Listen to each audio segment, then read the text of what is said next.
morning, students. നമുക്ക് maximum and minimum മറ്റൊരു problem ചെയ്തു നോക്കാം. പ്രോബ്ലം ഇതാണ്. Examine the function x cube plus y cube minus 3axy for maxima and minima. Here f is equal to x cube plus y cube minus 3axy. First we partially differentiate with respect to x. 3x square minus 3ay. Then partially differentiating with respect to y, we get 3y square minus 3ax. Then fx is equal to 0, fy is equal to 0. That is 3x square minus 3ay is equal to 0. That is x square minus 3x square minus ay is equal to 0. Therefore x square is equal to ay. Therefore y is equal to x square by a. From the first equation, ith equation നമ്മൾ y എന്നുള്ളത് x square by a എന്ന് കണ്ടുപിടിച്ചു. ഇനി y equal to x square by a എന്നുള്ള രണ്ടാമത്തെ equation കൊടുക്കാം. അപ്പോൾ നമുക്ക് 3y square minus 3ax is equal to 0. That is y square minus ax is equal to 0. ഇനി y ക്ക് പകരം എന്ത് സബ്സ്റ്റിറ്റ്യൂട്ട് ചെയ്യണം? x square by a എന്ന് സബ്സ്റ്റിറ്റ്യൂട്ട് ചെയ്യാം. y ക്ക് പകരം x square by a എന്ന് സബ്സ്റ്റിറ്റ്യൂട്ട് ചെയ്യാം. എന്നിട്ട് അതിനെ സ്ക്വയർ ചെയ്യാം. Minus ax is equal to 0. അപ്പോൾ നമുക്ക് എന്ത് കിട്ടും? x raised to 4 by a square minus ax is equal to 0. ഇനി ഇതിൽ നമ്മൾ എന്ത് പുറത്തെടുക്കാം? x taken outside. x outside എടുക്കുമ്പോൾ x cube by a square minus a is equal to 0. Therefore x is equal to 0 or x cube by a square is equal to a.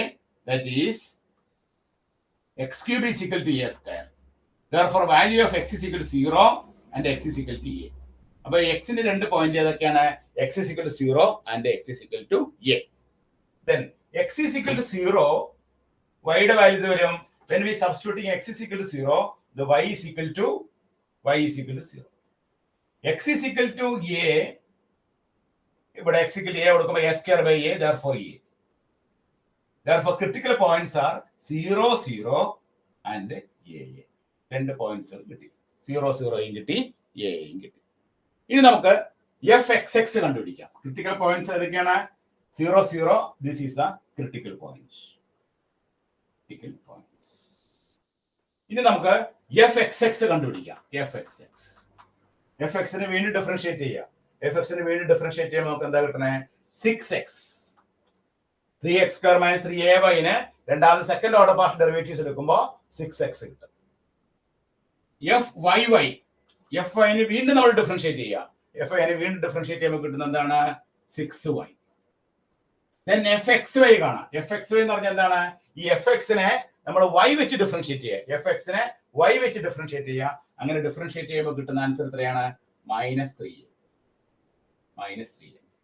അപ്പോൾ fxx എന്ന് പറഞ്ഞാൽ 6x, fy എന്ന് പറഞ്ഞാൽ 6y, fxy എന്ന് പറഞ്ഞാൽ -3 എന്ന്. Okay, ഇനി നമ്മൾ ടേബിൾ വരയ്ക്കുക. ക്രിട്ടിക്കൽ പോയിന്റ്സ്, ഒന്നിൽ കൂടുതൽ പോയിന്റ്സ് വരുമ്പോൾ നമ്മൾ ടേബിൾ വരയ്ക്കുന്നു. അടുത്ത ഫസ്റ്റ് കോളത്തിൽ fxx x0 y0, രണ്ടാമത്തെ കോളത്തിൽ മൂന്നാമത്തെ കോളത്തിൽ fyy x0 y0, അടുത്ത കോളത്തിൽ fxy x0 y0.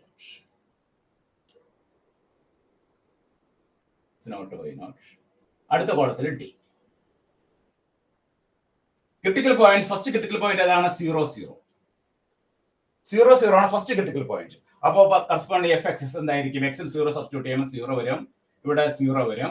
fx constant function ആണ്, there will be no change. നമ്മൾ d കാൽക്കുലേറ്റ് ചെയ്യുമ്പോൾ 0 into 0. d കാൽക്കുലേറ്റർ ഫോർമുല എന്താണ്? fxx into fyy minus fxy the whole square. fxx into fyy minus fxy the whole square ആണ്.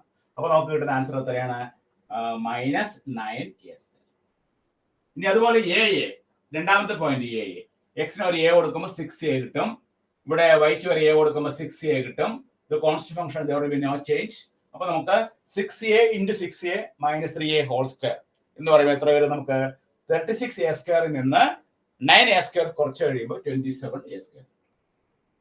അപ്പോൾ നമ്മൾ എല്ലാ സാധനവും കണ്ടുപിടിച്ചു കഴിഞ്ഞു. ഇനി നമ്മൾ ചിന്തിക്കേണ്ടത് ഈ 0, 0 എന്ത് പോയിന്റ് ആണ്, അതുപോലെ a എന്ത് പോയിന്റ് ആണ്. 0 കേസിൽ ഡി എന്നുള്ളത് എന്താണ്? -9a² ആണ്. അത് ലെസ് ദാൻ 0 ആണ്. അപ്പൊ -9a² ആയതുകൊണ്ട് എ എന്നുള്ളത് പോസിറ്റീവ് ആയാലും നെഗറ്റീവ് ആയാലും -a² 9a² is always less than 0. Therefore നമുക്ക് ഇത് റെപ്രസെന്റ് എന്താണ്? Saddle point. രണ്ടാമത്തെ കേസ് എയുടെ കേസ് എടുക്കാം. എയുടെ കേസിൽ രണ്ട് കേസ് എടുക്കണം. ഫസ്റ്റ് കേസ് അതാണ് എ എന്നുള്ളത് less than 0. A less than 0 വരുമ്പോൾ ഡിയുടെ വാല്യൂ 27a² എപ്പോഴും ഗ്രേറ്റർ ദാൻ 0 ആയിരിക്കും. എ എന്നുള്ളത് ലെസ് ദാൻ 0 വരുമ്പോൾ നമുക്ക് 27a² ആണ് ഡി. Therefore എ എന്നുള്ളത് ലെസ് ദാൻ 0 ആയാലും ഗ്രേറ്റർ ദാൻ 0 ആയാലും 27a² ആയതുകൊണ്ട് എ നമ്മൾ സ്ക്വയർ ചെയ്തുകൊണ്ട് ഡി എപ്പോഴും ഗ്രേറ്റർ ദാൻ 0 ആയിരിക്കും. ഇതിന്റെ കറസ്പോണ്ടിങ് ആയിട്ടുള്ള എഫ്എക്സസ് എന്തായിരിക്കും? എഫ്എക്സ് 6a ആണ്. ഈ 6a എന്നുള്ളത് എക്ക് നെഗറ്റീവ് വരുമ്പോൾ ഇത് ലെസ് ദാൻ 0 വരും. F X less than 0. അപ്പോ ഡി ഗ്രേറ്റർ ദാൻ 0യും എഫ്എക്സ് ലെസ് ദാൻ 0യും വന്ന എന്താണ്? Relative maxima. അടുത്ത കേസില് A less than 0, A greater than 0 എടുക്കാം. രണ്ടാമത്തെ കേസിൽ എ ഗ്രേറ്റർ ദാൻ 0 എടുക്കുന്ന കേസിലോ ഡി എന്നുള്ളത് എന്ത് വരും? ഡി എന്നുള്ളത് greater than 0. D greater than 0 ആണ്. എഫ് എക്സ് എക്സ് എന്ത് വരും? എഫ് എക്സ് എക്സ് എന്ന് പറയുന്നത് ഗ്രേറ്റർ ദാൻ 0 വരും. എയുടെ വാല്യൂ ഗ്രേറ്റർ ദാൻ 0 ആണെങ്കിൽ എഫ് എക്സ് എന്ത് വരും? ഗ്രേറ്റർ ദാൻ 0 വരും. അപ്പൊ ഈ ഒരു കേസില് റിലേറ്റീവ് അപ്പൊ നമ്മള് പോയിന്റ്സുകളൊക്കെ ഡിസൈഡ് ചെയ്തു. ഇവിടെ നമുക്ക് കിട്ടിയ പോയിന്റുകൾ ഏതൊക്കെയാണ്? 0 എന്നൊരു പോയിന്റും എ എന്ന പോയിന്റുമാണ്.